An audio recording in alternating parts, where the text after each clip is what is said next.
Good morning. So maulan today, guys.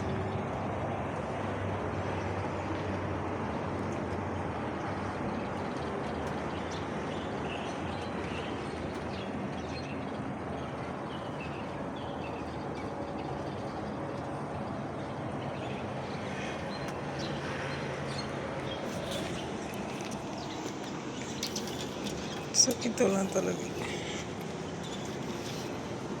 Yahaw, kauntag bahaw, magandang buhay mga pingyo, kumusta ang araw nyo?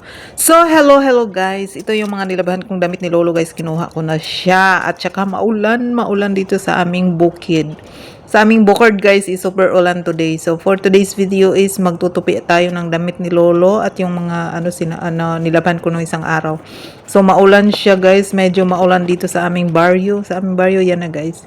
So, ayan na yung guys, sus, nakakaano naman yung ng isolated na yaya. Isolated na yaya. Yun lang yung ginawa ko for today's video guys, no, wala man tayong gagawin kasi maulan man, sarap yung sarap yung kumain ng sopas or yung lugaw na maraming garlic flakes, yung ganun ba, tas yung sarap ng pagkaluto mo gusto ko yung paa ng manok, tas medyo siya, basta ang sarap talaga ng ganun. So, ang laban ko lang guys is damit ni Lolo. So, ang damit ko is bukas ko na labhan. Kaya, yan. Diba, pakanta-kanta pa ang yaya. Ganyan lang yung ginagawa natin sa buhay-buhay guys. Ang mahalaga, hindi tayo tumulala. Tumulala every day, tumulala every hour, every minute. So guys, pag wala akong ginagawa guys, at saka si Lolo is natutulog guys, minsan nakatulali lang talaga.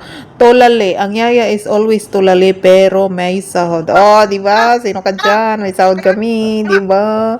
Bitaw guys, so nakakabalo mo sa akong istorya. So, para sa ako guys, no, sa una ba, siguro maong caregiver ko karon guys, kay hilig ko kuan, sige ko kuyog sa akong lolo sa una guys, kanang yung yung yung lolo ko, ang bahay nila is meron nandun sa pinakamalayong bukid. Hindi siya bukid kasi basta pag pupunta ka doon, dadaan ka muna ng ilog. Tatawid ka ng ilog tapos makakapunta yung nag-iisang bahay doon, bahay lang ng lolo ko andun. So kasi ako yung guys, ako yung pinaka-eldest na apo.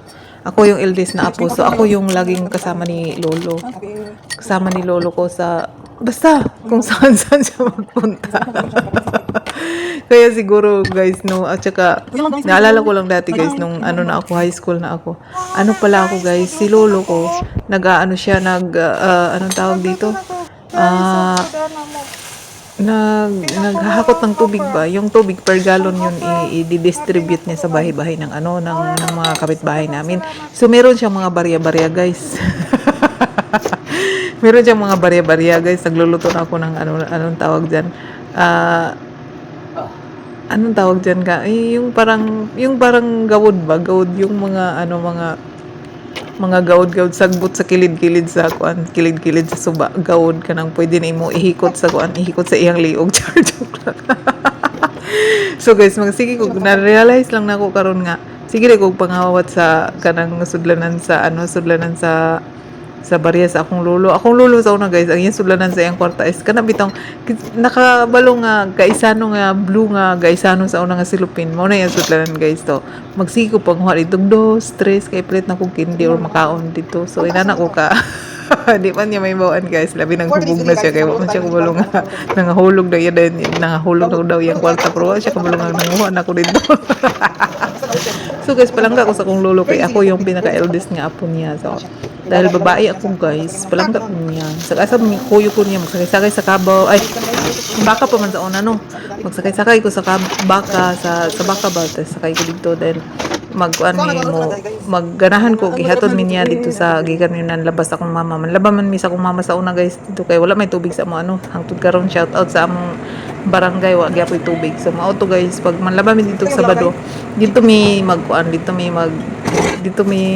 ihatod ko niya, magsakay-sakay mi sa likod sa baka ba, lamig yung pamatin mi pwede ka magbaklay-baklay. So mao to guys, no, sa man akong lutoon ko na tong gawod guys. So sabot usay akong lutoon, basta kay gawod na siya.